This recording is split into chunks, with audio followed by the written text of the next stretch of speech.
So in this problem, if you look at the negative 10y and the negative 20y, there's no additive inverse. And the 4x and the 9x will not work either. So there's no additive inverse, so somehow I have to fix it. So if I take a negative 10y and I multiply it by a negative 2, that gives me a positive 20y. And if I take the negative 20 from the second equation and I add it to the 20y,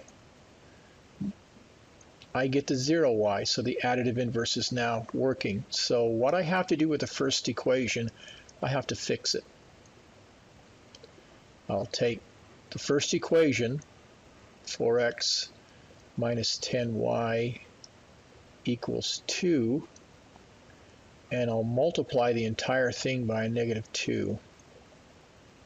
So that first equation changes to negative 8x plus 20y minus 4.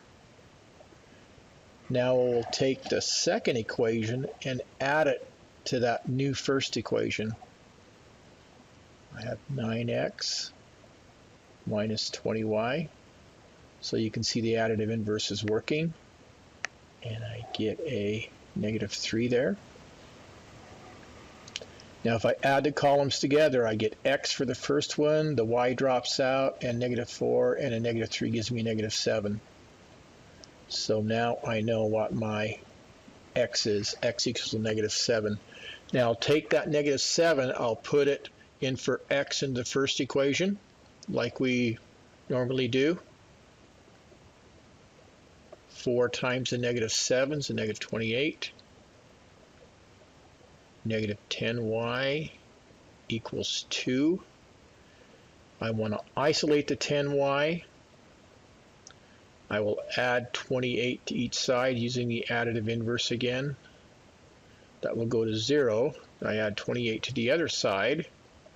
Now I end up with 10y equals 28, or excuse me, equals 30. Divide each side by a negative 10. So y equals a negative 3. So my solution is x is a negative 7 and y equals a negative 3.